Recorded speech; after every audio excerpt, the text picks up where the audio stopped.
Excuse me, your water bottle just rolled under my seat. Oh, thank you. That would have been lost forever. I appreciate it. No problem. Flying to Paris? Yeah, first time. Little nervous, but excited. You? Second time.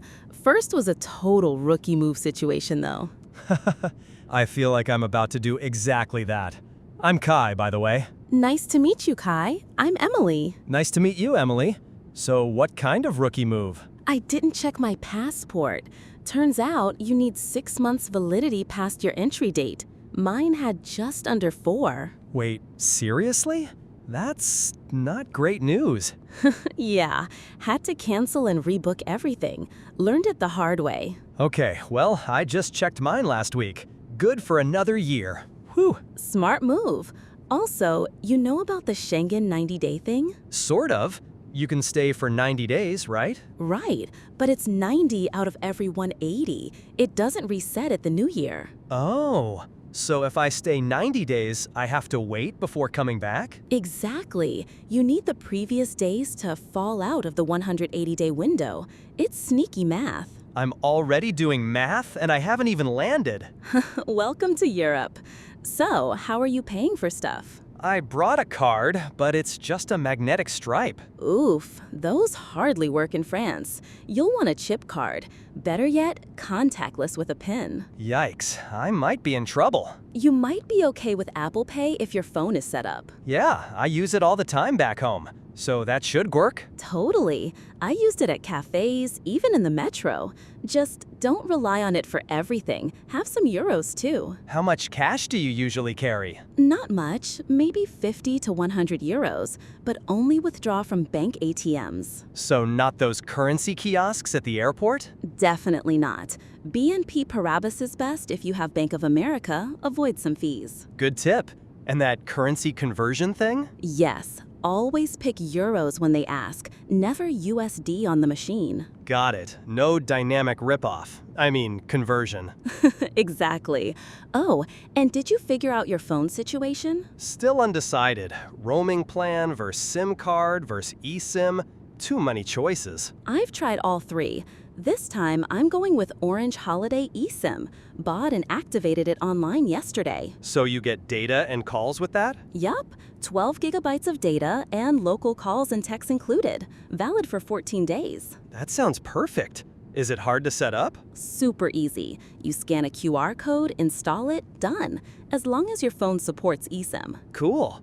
Better than paying $10 a day with AT&T. Way better.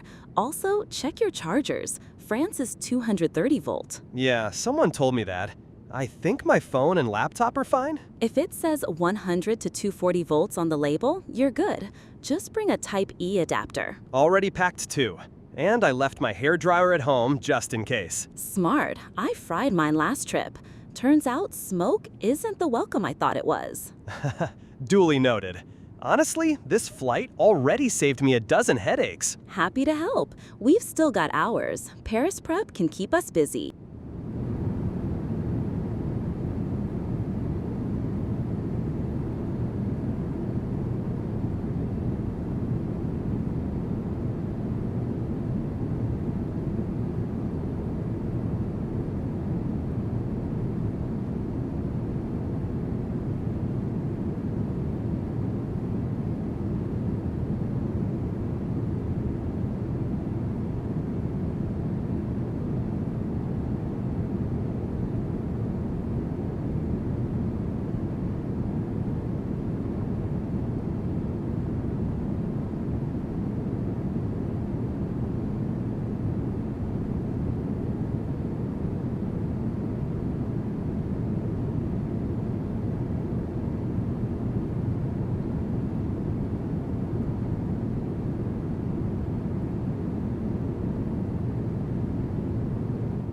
So, real talk. How do I not offend someone the second I step into a bakery?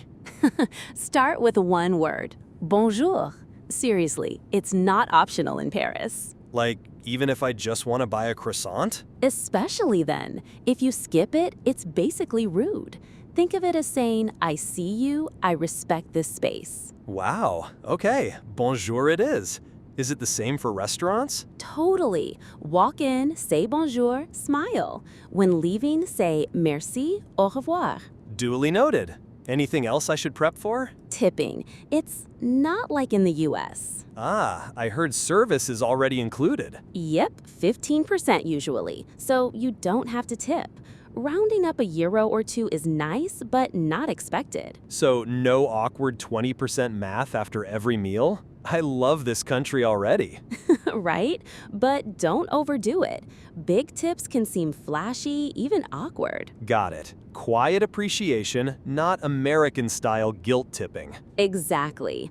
Oh, and don't call the waiter garçon. Wait, seriously? That just means waiter, right? Technically, yes, but it's outdated and comes off as disrespectful. Better to say, excusez-moi, monsieur, or make eye contact politely. Noted. Avoid looking like a bossy tourist. What about ordering water? Ask for une carafe d'eau, s'il vous plaît. That's free tap water. Oh, sneaky. If I just say still water, I'm getting a €6 bottle? Exactly. It's one of the easiest ways tourists waste money. What about cafes and bistros? How do you tell them apart? Okay, quick rundown. Boulangerie is for bread. Cafe is for coffee or light snacks. Bistro is cozy, homey food. Brasserie is more pub-like, beer, steak frites. So no brunch orders at the wrong place. Yup. And if you see a handwritten menu, that's usually a good sign. What about pacing? In New York, we eat and run. Not in Paris. Meals are slow. They won't bring the check until you ask. L'addition, s'il vous plaît. So no rushing, no waving? Definitely not. And don't talk too loudly, especially in public places. Ah, the American decibel problem. Guilty. We all are. Just be mindful. And on the metro, stand on the right side of the escalator. Left to walk, right to stand. Got it. Honestly, I needed this etiquette crash course. Trust me, it makes the whole trip smoother. People are way warmer when you show effort. I believe it. And hey, thanks again, Emily. Of course, you're making my flight more fun too.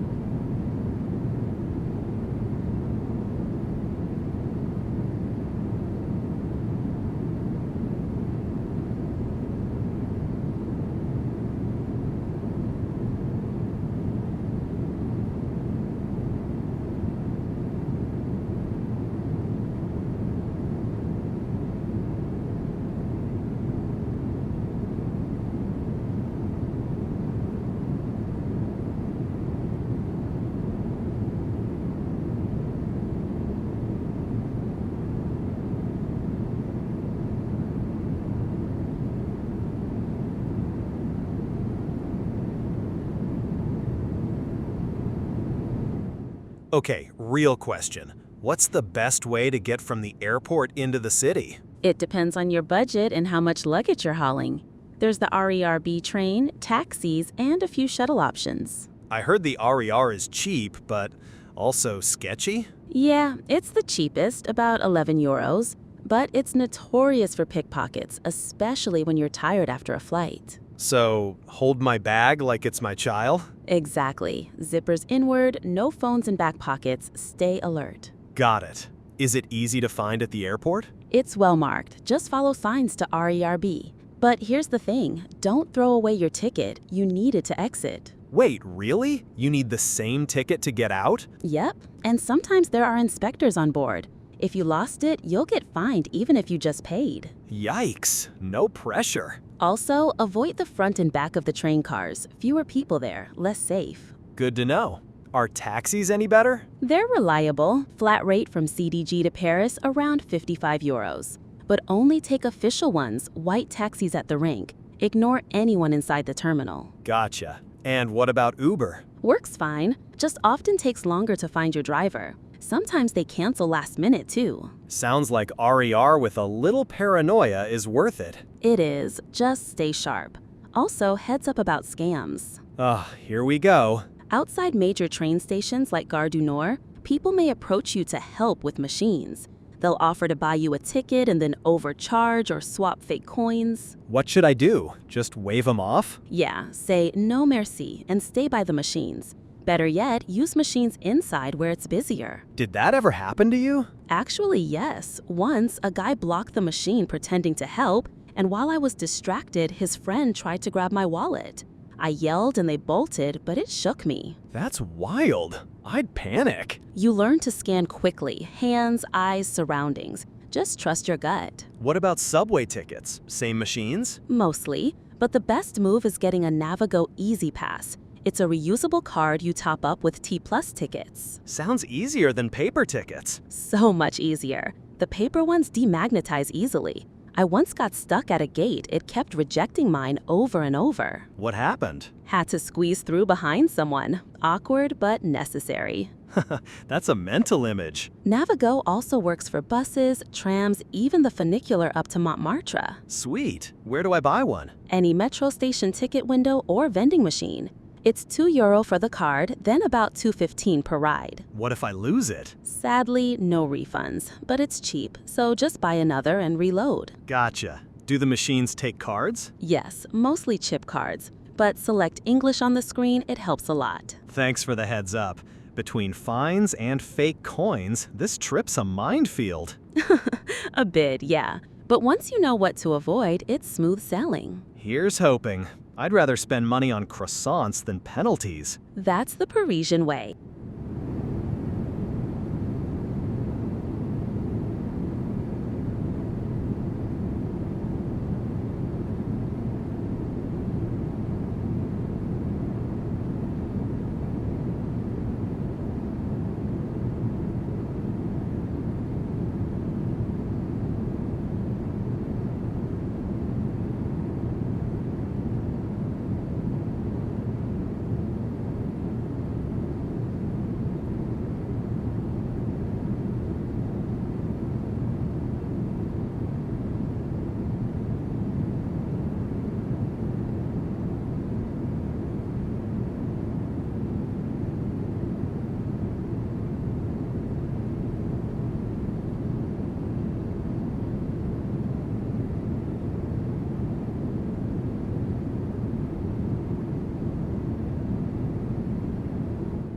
I still remember the first time I tried speaking French at a boutique.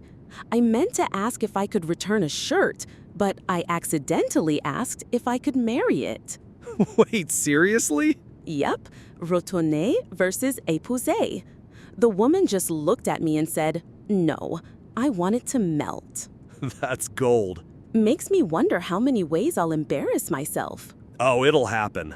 But Parisians appreciate the effort. Just start with bonjour, and you're already ahead. So language isn't the biggest barrier? Not always. Many young people speak English, but outside tourist zones, it can be tough. Still, a smile and some patience go a long way. Good to know. What else do tourists mess up? Definitely Mondays. People don't realize a lot of places close shops, museums, even some cafes. Wait, Mondays? Why? Just their rhythm. Sunday is for family, Monday is for rest. One time I walked 20 minutes to a cheese shop and it was completely shuttered. No sign, no explanation, just silence. Oh no, that sounds so defeating. It was raining too. I just stood there staring at the door, holding my umbrella like a fool. I'd probably start narrating it in my head like a tragic film. Exactly. Cue dramatic French music. I had the Louvre booked for Monday. I should probably double check. Louvre's one of the few open, but lots of others aren't. And restaurant reservations? Non-negotiable. Did they really turn you away? They do. I once tried 4 places in a row, all full. I ended up eating a croissant from a vending machine. Yikes, that's motivation to book ahead. Absolutely. Also, don't plan lunch after 2:30. Even if you arrive at 2:25, they might say the kitchen just closed. Seriously? No wiggle room? None. One time I got in just before closing, and 5 minutes later, the waiter flipped the sign and looked relieved. That's rough. I can't believe timing is that strict. It's their culture. Meals are sacred, not flexible. Okay, noted. Paris runs on rhythm, not convenience. Exactly.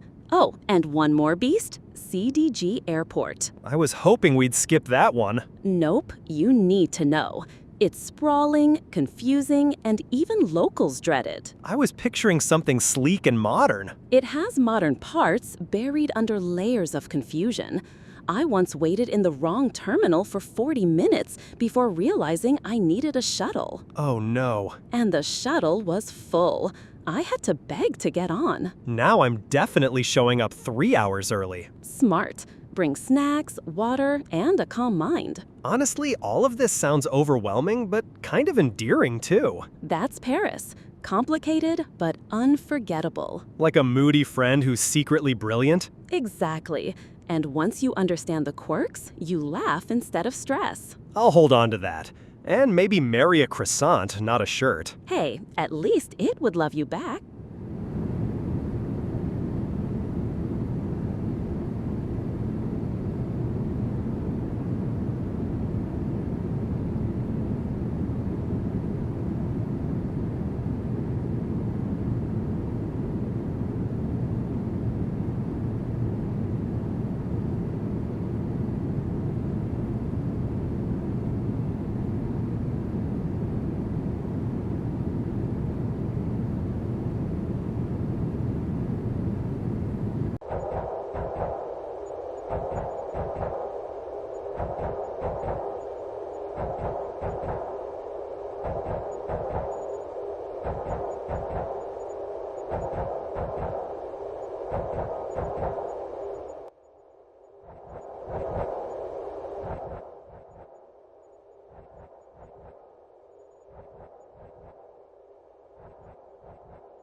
You ever notice how Paris feels loud and quiet at the same time?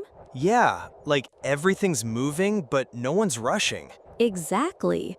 It took me a while to stop rushing with it. I'm still figuring that out. Sometimes I feel like I'm chasing something invisible. I used to do that. My first trip here, I had this massive checklist: museums, cafes, sunsets from bridges. Let me guess, you didn't finish it? Didn't even get close, but I had a conversation with a florist near Canal Saint Martin, and somehow that meant more than all the must-sees. That's what I'm starting to realize too. It's like Paris isn't a place you tick off. It's something you feel when you stop expecting it to perform. You're making it sound like a person. Maybe it is. Stubborn, dramatic, beautiful, distant, and when it lets you in, unforgettable. I felt that last night. Got caught in the rain, totally lost near Montmartre, and then this old lady just offered me her umbrella. Seriously? Yeah, she didn't speak English, just handed it to me, smiled, and walked away. That's the kind of Paris moment no guidebook can plan. I've spent so much time worrying about doing things right. This trip taught me sometimes lost is the best route. And the wrong door might lead to the best bread you've ever tasted. I think I was expecting Paris to be perfect. Turns out the flaws are what make it real. Absolutely. It's the missteps that stay with you. The burned espresso, the wrong metro stop, the unexpected kindness. Or a shirt you accidentally proposed to. That one's unforgettable for sure. Honestly, thank you. These conversations, this dinner, this is the best part of the whole trip. I feel the same. It's rare to really connect with someone on the road. I didn't think I'd find that here, but I'm glad I did. Here's to rain, lost streets, and unexpected dinners. And to the kind of Paris that only shows up when you stop looking for it. Cheers to that.